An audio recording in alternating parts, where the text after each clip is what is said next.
제목은 성령님과 함께 사는 이유입니다. 성령님과 함께 살아야 할 이유라고도 할 수 있지만 살아야 할는 과거형이고 사는 이유는 현재 진행형입니다. 성령님과 우리가 함께 살고 있는 것은 믿음이 약하나 강하나 똑같습니다. 다만 성령님을 따르냐 안 따르냐의 문제의 차이인 거죠. 그런데 이 성령님을 따르는 삶의 어떤 거룩한 습관은 어디서 이루어집니까? 그야말로 우리가 오늘 예배드리는 이 신앙 공동체, 교회 공동체를 통해서 우리가 예배와 기도 그리고 말씀을 통해서 그러한 거룩한 습관, 즉 성령님과 지속적으로 교제하는 그런 습관이 생기게 됩니다. 그리고 그러한 거룩한 습관, 우리가 코이노니아 그러면은 마치 성도들끼리의 거룩한 교제로 생각할 수가 있는데 성령님과 성도가 함께하는 교제가 어떻게 보면 코이노니아죠. 그렇다면 우리가 거룩한 교제가 성령님을 모시고 성령님이 인도하는 교제가 안 되면 그것은 거룩한 교제라고 할 수 없을 것입니다. 일부 기존 교회에 대한 제도 교회에 대한 다소 불만이 있거나 못마땅한 모습 때문에 혼자서 신앙생활을 한다라는 이른바 냉담자 혹은 가난한 교인들이 있습니다. 또 그거를 마치 신학적으로 괜찮다 이렇게 얘기하는 분들이 있는데 저는 그 부분에 대해서는 동의하지 않습니다. 왜냐하면은 훈련이라는 건 혼자서 이루어질 수가 없어요. 우리가 한 사람이 인격적으로 성숙해지거나 거룩한 습관이 생긴다는 것은 혼자서 생기는 게 아닙니다. 관계 속에서 이루어지는 거예요. 거룩한 습관은 거룩한 사람들이 서로 함께 있을 때, 함께 교육받고 훈련할 때 이루어지고 확인이 가능한 거예요. 여러분, 군인이 혼자 훈련한다고 용사가 될 수 있습니까? 그래서 공동체의 신앙생활은 굉장히 중요합니다. 그래서 어떤 분들은 간혹 그런 분이 있어요. 교회 안 나오는데 목사님 설교 종종 유튜브로 듣습니다. 저한테 그렇게 인사를 한 사람인데요. 제가 그렇게 얘기합니다. 그러지 마시고 가까운 교회 가서 말씀도 듣고 기도도 하고 같이 훈련도 받으시라고 제가 그렇게 권면해요. 그건 왜냐하면 성령님이 임재하는 것을 확인할 수 있는 방법은 결국 신앙 공동체 안에서 가능합니다. 이거를 전제로 해서 성령의 인도하심, 성령이 함께하심, 성령의 역사를 우리가 판단해야지 나 혼자서 이렇게 하니까 성령님이 역사하더라는 것은 그런 자기 생각의 오해일 수도 있다라는 거죠. 따라서 오늘 우리가 성령과 함께 살아야 되는 이유, 사는 이유의 전제는 뭐냐면 신앙생활을 통해서라는 전제입니다. 나 혼자서 산에 고요히 가서 기도하고 한다고 되는 게 아니라 이 말이죠. 관계 속에서 즉 내가 성령의 사람이 되었다라는 것은 어디서 증명되냐면 사람 가운데서 증명되는 거예요. 교회에서는 어떻게 되냐? 훈련받고 그것이 성령의 역사인지 아닌지를 구별하는 곳이 교회이지 저 사람이 성령의 사람, 즉 하나님의 사람이라는 것을 하나님을 잘 모르는 사람도 판단할 때는 어디서 판단해야 돼요? 결국 세상 속에서 판단하는 거거든요. 따라서 관계 속에서 우리가 성령님과 함께 사는 그 축복이 증명되기 때문에 우리는 신앙생활을 공동체 안에 사는 것, 정기적인 예배를 드리는 것, 기도하는 것, 말씀을 보고 익히고 깨닫는 것, 이것을 벗어나서 성령의 역사는 어렵다. 그는 자기 생각을 거기다 깨워 맞출 수가 있다. 이런 얘기죠. 그렇다면은 오늘 우리들이 어떻게 성령님과 함께 사는 것이 어떤 것이며 왜 성령과 함께 살아야 되며 성령과 함께 사는 그 축복이 무엇인가를 오늘은 말씀 중심으로 우리가 알아보자는 거예요. 김유한 목사가 혼자 주장하는 것이 아니라 성경에는 어떻게 이것을 우리에게 가르치고 있는지 성령님과 함께 사는 삶을 오늘 여러분과 함께 깨달아 보고자 합니다. 우리가 성령님을 모시고 사는 그 첫 번째 이유는 뭐라 그래도 예수님, 즉 우리의 그리스도, 우리의 구주이신 예수님과 그 뜻을 같이 하고 그분이 우리에게 베풀어 주신 참 평안을 누리고 나누기 위해서입니다. 여러분, 집에서 소파에 누워서 리모컨은 나의 목자시니 내게 부족함이 없으리라고 그렇게 누워있는 것이 진정한 평안이냐? 그럴 수 없어요. 마음에 근심이 있으면 누워있어도 누워있는 게 아니잖아요. 자기 삶의 수수께끼가 안 풀리는데 누워있는다고 진정한 평화가 아닌 거예요. 육신의 평화가 곧 평안일 수가 없다라는 거죠. 그래서 예수님이 우리에게 오늘이 삼위일체 주일이고 지난 주일이 승천 주일인데 삼위일체 주일이란 건 곧 무엇이냐면은 예수님이 승천하신 다음에 우리에게 보혜사 성령을 보내주신다 그랬다는 거예요. 보혜사 성령은 뭐냐면은 하나님, 즉 아버지이신 하나님의 뜻과 어떻게 살아야 될 것인가, 어떻게 죄를 구원받을 수 있는가에 대한 예수님의 사랑과 그리고 그것을 지속할 수 있도록 도와주시는 하나님의 마음, 즉 하나님의 영이 하나가 되어서 우리 안에 들어오는 것이 삼위일체라는 거예요. 우리는 그것을 믿는 신앙이 기독교의 핵심입니다. 다할 수 없는 하나님이 아니라 내 안에 계신 하나님. 그런데 전제는 내 안에 계신 하나님은 그냥 내가 하나님을 부른다고 오는 게 아니라 예수 그리스도를 통해서만 가능하다는 거예요. 왜냐? 예수님은 내 이름으로 보내는 내 아버지의 영이라고 그랬기 때문에. 예수님을 통하지 않고서 받는 영은 마치 대단히 신기가 있고 그럴듯해 보여도 그는 하나님의 영이 아니라는 거예요. 세상에 떠도는 귀신일 수 있다는 거죠. 고린도전서 12장 3절 말씀입니다. 그러므로 내가 너희에게 알게 하노니 하나님의 영으로 말하는 자는 누구든지 예수를 저주할 자라 하지 않고 또 성령으로 아니하고자는 누구든지 예수를 주라고 할 수 없다. 여러분들이 세례를 받고 여러분들 예수님을 구주로 믿습니까? 했을 때 아멘 했지만 눈치 보고 아멘한 것 같지만 실제로는 그 순간에 성령님이 여러분을 대답하게 하셨다는 거예요.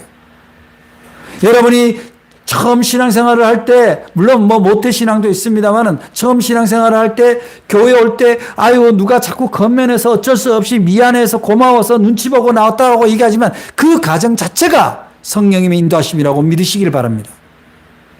수많은 사람 중에도 세례받을 때 안 오는 사람 많습니다.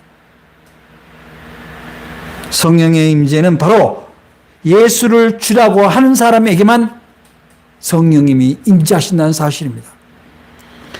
요한복음 3장 3절에는 예수님께서 뭐라고 말씀하시냐면은 진실로 진실로 너희에게 이르노니 사람이 거듭나지 아니하면 하나님 나라를 볼 수 없다라고 얘기하는 거예요. 이것은 무슨 말씀입니까? 예수님을 만나야 인생이 무엇인가를 깨닫게 되는 거예요. 깨달아져서 그전의 삶이 아닌 전혀 새로운 삶에 화학적으로 완전히 새로운 삶으로 바뀌는 게 거듭남이잖아요. 근데 그건 어떻게 가능합니까? 거듭나야 예수를 구주라고 믿을 뿐만 아니라 그 삶을 살 수 있어요. 근데 그 거듭나는 삶은 바로 성령님을 임재할 때 가능하다. 세례 받았다고 하더라도요, 과거의 삶의 습관으로 돌아가 버리는 순간 그 사람은 거듭날 기회를 잃어버린 거죠. 생각해 보세요. 어느 직장에서 이 사람이 일을 잘해서 일반 평직원에서 가장으로 승진시켜줬습니다. 근데 일하는 거는 일반 직원, 들어온 지 1, 2년 차하고 똑같다 그러면 그 사람이 계속 가장에서 부장으로 승진할 수 있겠어요? 인생이 업그레이드 안 된다고요. 그냥 머물러 있는 거예요. 과거로 돌아간 거예요. 직장만 있는 거예요. 처음에 그럴듯했는데 나중에 보니까 안 되는 거예요. 그럼 그 직장에서 어떻게 해요? 이 사람을 가장으로 했지만 나중에 정말 이 사람이 돌아갔으면 좋은 거예요. 내쫓고 싶은 거예요. 가장 월급 주고 일반 평직원 일하면 누가 데리고 있고 시켰어요? 마찬가지입니다. 손해는 누가 손해봅니까? 자신이 손해보는 거예요. 여러분이 그리스도인이 되었다면 그리스도인으로서 모습을 가졌을 때 그것을 차곡차곡 다듬어 갈 때 여러분은 더 큰 하나님의 은혜가 능력이 임한다는 거예요. 이와 같이 지금 우리 기독교인이 내가 나가서 나는 크리스천이라고 할 수 있는 것은 나의 노력이 아니라 전적으로 예수 그리스도를 통한 성령님의 도우심이다. 이런 얘기죠. 그래서 에베소서 1장 13절에 보면은 그 안에서 너희도 진리의 말씀 곧 너희의 구원의 복음을 듣고 그 안에서 또한 믿어 약속의 성령으로 인치심을 받아서 우리가 어디 가서 당신 신앙 종교가 뭡니까 했을 때 기독교라고 얘기할 수 있는 정도는 된다는 거예요. 왜냐? 내 안에 계신 하나님의 마음, 성령님의 마음이 내 신앙을 부끄럽게 하지 않게 한다는 거예요.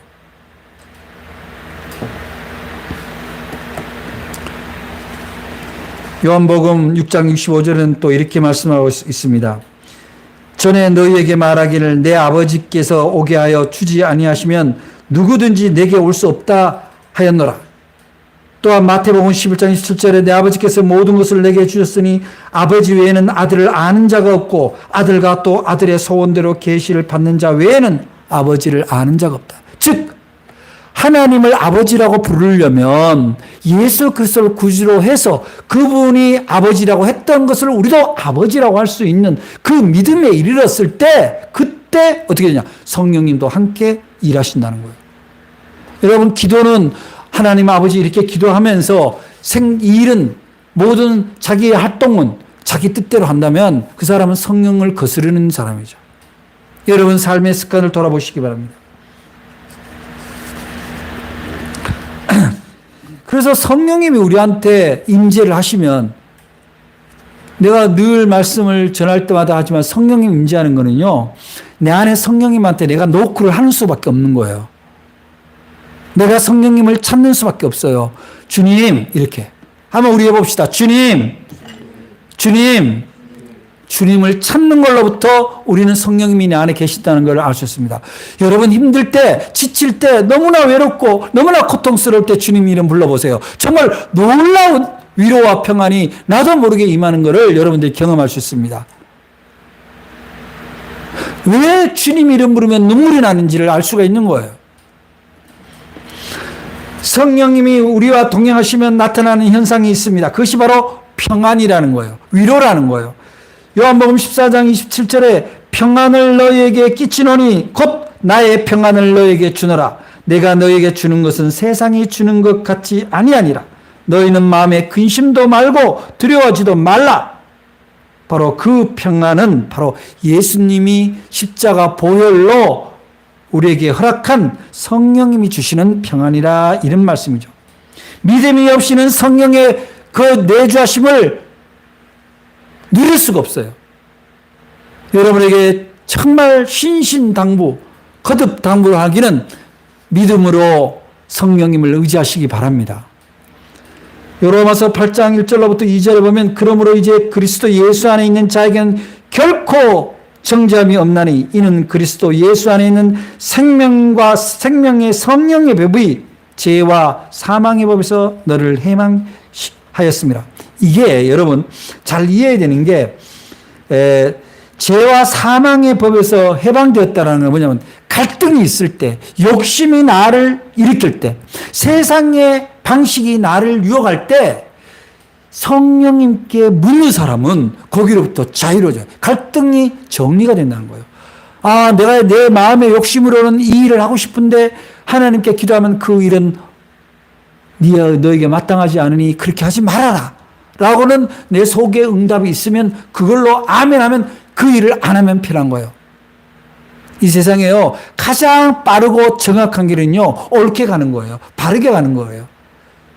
약간의 트릭을 써서 조금 수입이 더 생기고 내가 좀 더 다른 사람에게 나아 볼 수 있지만 그 트릭은 언젠가는 드러나게 되어 있는 거예요.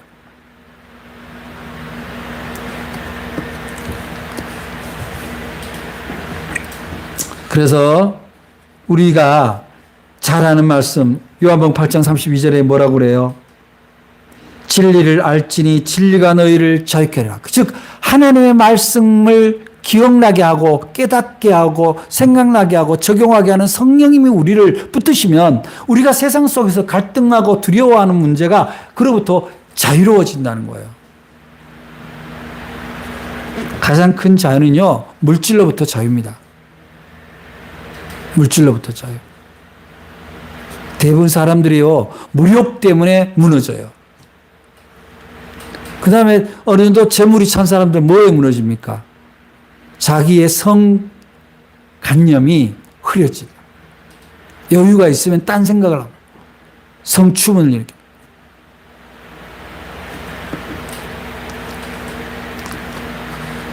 그래서 갈라디아서 5장 1절에서는 그리스도께서 우리로 자유케 하시려고 자유를 주셨으니 그러므로 굳세게 서서 다시는 종의 멍에를 매지 마라.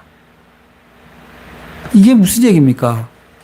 더 이상 세상의 유혹에 의해서 세상의 욕심에 의해서 하나님을 놓치고 성령님의 뜻을 거스르는 일로 그 일들에 자기 욕망의 노예가 되지 말라는 거예요.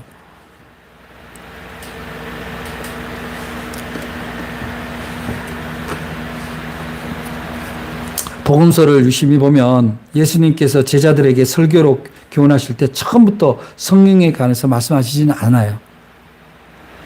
그래서 오늘 우리들도 처음 교회 나오는 사람들에게는 예수에 대해서 그저 자세히 설명하고 소개하지 성령의 역사에 대해서 소개하지는 잘 않습니다. 그런데 예수님이 그 성령에 대해서 얘기할 때가 언제냐면 바로 승천하실 그 무렵이에요. 즉 예수님이 눈안에 안 보일 때 어떻게 할 거냐는 거예요. 자기들이 평화의 왕, 세상의 왕 중의 왕이라고 믿었던 예수가 육안으로 안 보일 때 어떻게 할 거냐. 그때부터 예수님은 이제 성령님을 말씀하시는 거예요. 마가복음 28장 20절 말씀입니다. 내가 너에게 분반 모든 것을 가르쳐 지키게 하라. 볼지어다 내가 세상 끝날까지 너희와 항상 함께 있으리라 하시니라. 근데 이걸로 어떻게 이해할 수 있냐? 지금 승천하시는데 어떻게 세상 끝날까지 그 제자들과 무리와 그리고 예수님을 믿는 사람 함께 한다고 그럽니까? 그게 바로 성령님과 함께 하신다는 거예요.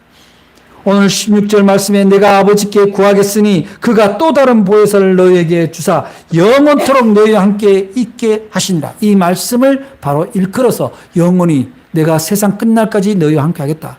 이 말씀을 하신 거거든요. 함께하는 이는 예수님이 보내신 성령님이라는 거예요. 그분은 곧 예수님이자 하나님입니다. 헬라어로 파라크레토스, 이것이 바로 성령님이라는 뜻인데 이것은 중보자, 위로자, 대변자라는 뜻을 가지고 있습니다. 그래서 킹 제임스 버전에서는 이 성령님을 위안을 주는 자, 돕는 자라는 뜻으로 해석을 합니다. 여러분, 로마서 8장 26절에 어떻게 나와 있죠? 이와 같이 성령도 우리의 연약함을 도우시나니 우리가 마땅히 빌 바를 알지 못하나 오직 성령이 말할 수 없는 탄식으로 우리를 위하여 친히 간구하시니라. 제 방에 보면은 제가 상처 깊보다 깊은 사랑이라고 글씨를 쓰고 바로 이 로마서 8장 26절 말씀을 제가 제 글씨를 써놓고 액자로 걸어놨습니다. 근데 제가 앉는 자리 바로 뒤에다 걸어놨어요. 그리고 저하고 목회 상담을 하거나 상담을 하러 오는 분이 바로 그 글씨가 보이려 합니다. 대부분의 목사하고 상담하는 분들이 어떤 분들이에요? 뭔가 걱정이 있거나 뭔가 해결돼야 되는 문제가 있는 사람들이 대부분입니다. 그때 이 말씀을 먼저 보게 합니다. 성령도 우리의 연약함을 도우시나니 우리가 마땅히 빌 바를 알지 못하나 오직 성령이 말할 수 없는 탄식으로 우리를 위하여 친히 간구하신다. 즉 당신의 언어로 아주 질서 있게 하나님께 편지를 쓰지 못한다 하더라도 이미 그 근심을 우리 안에 계신 성령님이 보고 있다. 당신이 목사한테 오는 순간 곧 하나님을 찾으러 온 거니까 이미 성령님이 당신의 근심을 알고 있다. 가장 좋은 것으로 가장 알맞은 때에 당신의 근심이 해결되고 당신이 자유함을 얻는 것을 경험하게 될 것이다. 이게 전제입니다. 목회자는 목회 상담을 할 때 해결사가 아니에요. 야, 이거는 이렇게 하고 저거는 저렇게 해라고 뭐 방법을 가르쳐주고 어디를 찾아가라 뭘 해라가 아닙니다. 바로 성령님의 도우심을 의지하도록. 그래서 이미 마음의 평안을 갖고 그 일을 들여다보라는 거예요. 그 다음에 우리가 성령과 함께 사는 이유는 성령님이 우리를 진리 가운데 살도록 도와주시고, 진리라는 건 뭡니까? 가장 바람직한 지혜, 움직일 수 없는 지혜, 더 좋은 방법이 없는 지혜를 깨닫게 되는 거예요. 근데 우리는 예수 믿는 사람들은 어디서 진리를 깨닫습니까? 바로 성경을 통해서 진리를 깨닫죠. 즉 우리가 성령님과 동행하고 성령님을 의지하고 산다는 것은 말씀과 가까워지는 삶을 이야기하는 거예요. 성경의 말씀에 대한 그 궁금증과 믿음이 흐리고서야 어떻게 성령님이 나한테 얘기하는 것을 확신할 수 있냐고요. 성령님이 우리에게 성령님이 하나님이 뜻이라는 것을 보여주는 건 성령이 떠오르게 하는 말씀의 진리예요. 꼭 성경을 그 구절대로 한자 틀림없이 외우라는 개념이 아니라 그때 설교 가운데 그때 아침에 읽었던 말씀 가운데 이런 내용이 있었는데 그게 문득 떠오르는 거예요. 근데 떠오르려면 기억이 있어야 되잖아요. 성경을 읽은 기억이 없으면 어떻게 떠오릅니까? 성령님이 떠오르게 해주고 싶어도요. 내가 그거를 읽어야 그게 성령님이 주시는 거라는 거를 깨닫게 되는 거예요. 제가 언젠가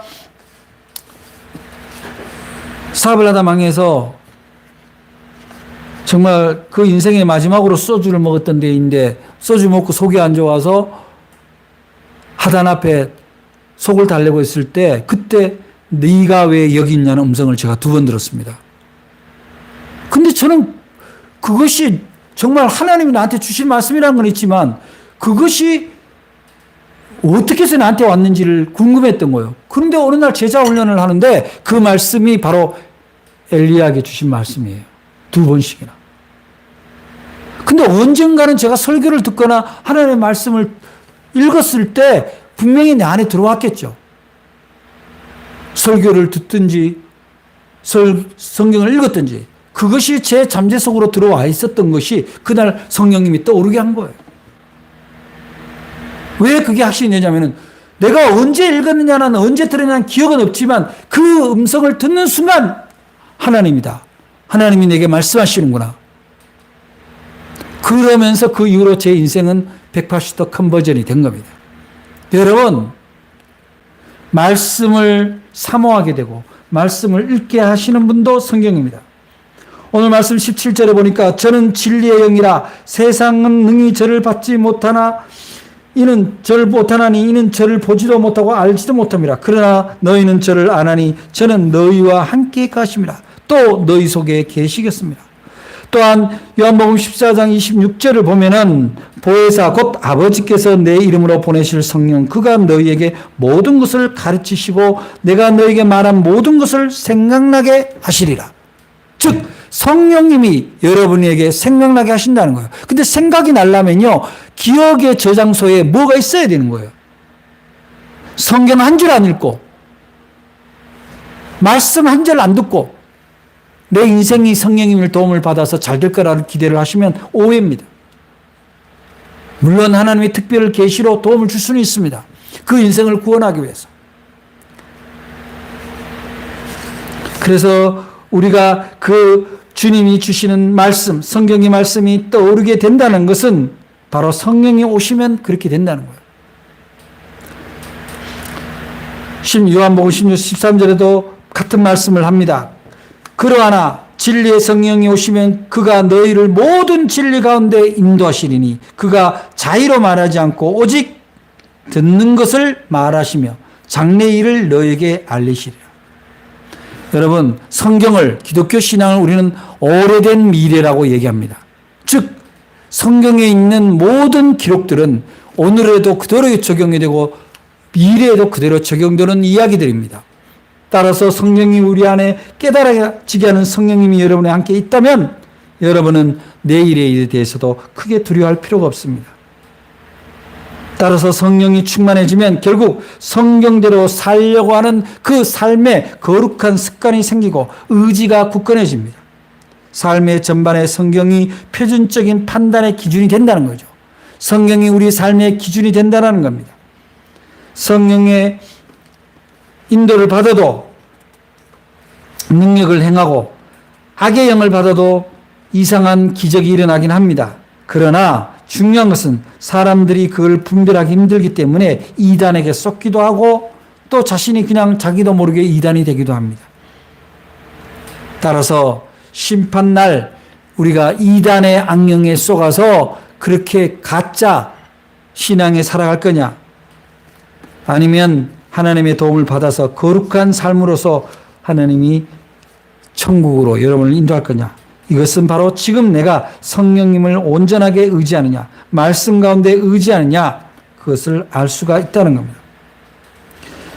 성령님의 조명 없이는 성경을 바르게 해석할 수도 없습니다.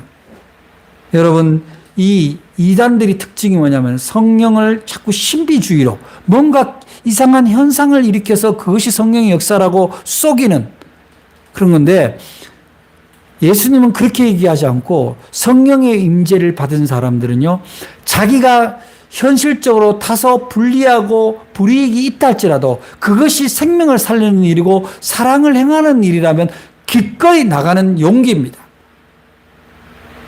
여러분들의 신앙이 여러분의 삶의 풍요만을 구하고 여러분의 명예만을 쫓는 데 있어서 하나님이 일하신다고 생각하면 오해입니다. 하나님은 여러분을 통해서 하나님의 일을 하기를 원하는 거거든요. 하나님의 일은 어디에 일어납니까?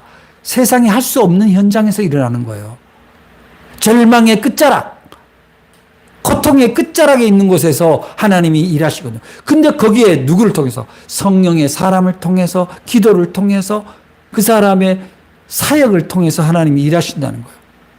바로 그러한 성령님의 도우심이 우리 삶 처처에서 일어나게 하려면 어떻게 됩니까? 내가 먼저 성령의 사람이 되는 거예요. 예수 그리스도를 구주로 고백할 뿐만 아니라 성령이여 내게 오소서, 내 안에 계시소, 이렇게 기도할 수 있는 사람이 바로 그런 하나님의 거룩한 기적을 일으킬 수 있는 사람이라는 거죠. 지난주에도 잠깐 말씀드렸습니다마는 김장하 선생님이 무슨 돈이 있어서 300억으로 학교를 세우겠습니까? 하나님이 주신 거예요.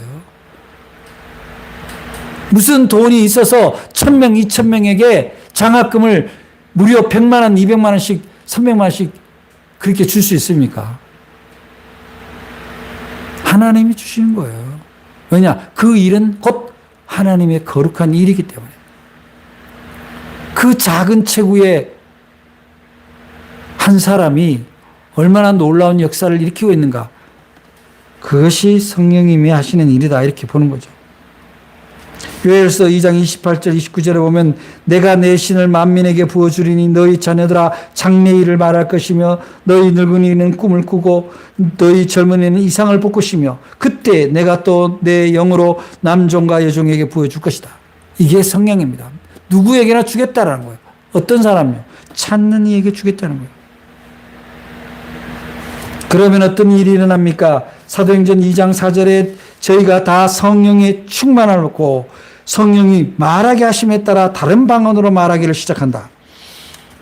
여러분, 방언하면 기도할 때 방언합니다. 저도 방언을 합니다만은 단 그런 기도할 때 일어나는 방언만을 방언이라고 하지 않아요. 사랑의 방언이라고 하는 것은 세상 사람들이 하지 않는 말을 한다는 거예요. 사랑의 말을 하고 사랑의 기도를 하고 사랑의 용기를 북돋워주는 말을 하는 사람이 바로 그리스도인의 방언인 거예요. 그런 방언은요, 지금 쓰는 일상적인 자기 모국어와 달라도 알아들어요. 여러분, 자, 오지에 가서 가난한 아이들에게 약을 주며 위로하고 치료하는 사람이 건강하거라, 너희는 잘할 수 있어라고 했을 때 그 아이가 못 알아들을 것 같아요? 다 알아들어요. 그게 하나님의 말씀이라는 걸 다 알아듣습니다. 나는 우리 모국어로 말하지만 그는 그의 모국어로 알아듣는 거예요. 그게 사랑의 방언입니다.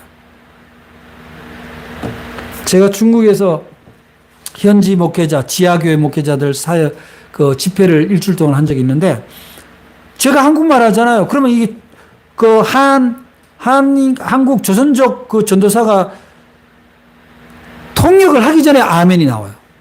너무 놀라운 경험을 해요. 제가 막 설교를 하면, 가르치면 이미 아멘이 나와요, 중간에. 그들이 어떻게 알고 아멘을 합니까? 그 중에 이미 이 방언이, 사랑의 방언이 통용되고 있다는 거예요. 성령의 충만함을 얻은 사람들은요, 이렇게 돼요. 요한 3서 1장 2절 3절에 보면 사랑하는 자여 내 영혼이 잘된 것과 같이 네가 범사에 잘되고 강건하기를 내가 간구하노라. 형제들이 와서 내게 있는 진리를 증거하되 네가 진리 안에 행한다 하니 내가 심히 기뻐하노라. 즉 진리 안에 말씀 안에서 행하면은 그 진리의 지혜가 다른 사람에게도 그대로 전달된다는 거예요. 진리는요 거짓으로 얘기할 수 없습니다. 진심이 담긴 주님의 말씀을 전할 때 전하는 자의 그 심령과 삶이 정말 진심으로 하나님 보시기에 온전하면 그것은 다른 사람에게 그대로 전달된다는 겁니다. 따라서 진리 가운데 행하는 것이 곧 우리의 영혼이 성령과 함께 있는 상태, 즉 참된 영혼의 상태가 된다는 겁니다. 그런 사람들은요 두려움이 없습니다. 다른 사람에 대한 원망, 저주가 없어요. 오로지 하나님의 말씀 안에서 가장 평화롭고 가장 확실한 지혜로 사람들에게 말하고 행동하게 됩니다. 그것이 삶의 거룩한 습관이 됩니다. 성령이 충만하면 바로 하나님의 진리가 깨달아지고 하나님의 말씀을 깨달아지고 그래서 그 말씀을 따라 삶으로 참 자유를 누리게 된다는 사실입니다. 그래서 성령이 충만해지면 그때부터 하나님이 나를 통해서 역사하는 것을 깨닫고 체험하고 다른 사람한테 증거하게 됩니다. 저는 여러분에게 감히 말씀드립니다. 목회자나 크리스천이나 한결같이 하나님의 역사를 자기가 체험하고 다른 사람한테 증거하려면 무엇보다도 성령의 사람이 되어야 합니다. 그래서 진리가 주시는 지혜 가운데서 그렇게 행하면 바로 구원의 삶을 살고 있다는 것을 다른 사람한테 보여주게 된다는 거예요. 마태복음 26장 41절에 보면은 시험에 들지 않게 깨어있어 기도하라. 마음에는 원이도 돼 육신이 약하도다 하시고 또 갈라디아서 5장 16절에는 내가 이르니 너희는 성령을 쫓아 행하라. 그리하면 육체의 욕심을 이루지 아니하리라. 스가랴서 4장 6절에 보면 그가 내게 일러 가로되 여호와께서 스룹바벨에게 하신 말씀이 이러하니라. 만군의 여호와께서 말씀하시되 이는 힘으로 되지 아니하며 능으로 되지 아니고 오직 나의 영으로 되느니라. 즉 이 말씀은 무엇입니까? 우리가 육신의 유혹을 받아서 시험받지 않고 육신의 갈등과 유혹이 올 때 바로 성령님을 의지하면 성령님을 쫓아 행하면 바로 하나님이 그러한 하나님의 일을 나를 통해서 이루어 주신다는 거예요. 하나님의 일은요, 내가 그리는 상상하는 일과 좀 다를 수는 있어요. 그러나 결과를 놓고 보면 하나님이 일으켜 놓은 결론이 가장 풍성하고 완벽하고 뒤탈이 없는 일이라는 거예요.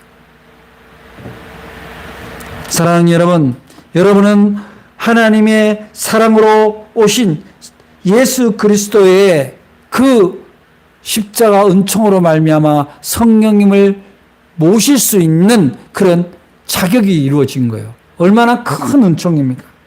그래서 그 자격을 받은 사람은 어떤 사람이냐? 성령님을 모실 수 있는 사람들은 바로 하나님의 일을 수행하기 위해 특별한 직분자가 되었다는 사실이에요. 성령님이 안에 계신다는 건 여러분 한 사람만의 삶을 위해서 계신다는 게 아니에요.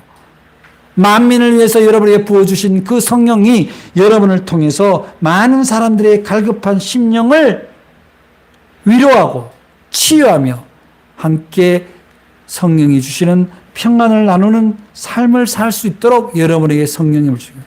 따라서 성령의 사람이 된다는 것은 성령과 함께 산다는 사람은 바로 말씀을 늘 들여다보는 사람이고 늘 기도가 쉬지 않는 사람이요.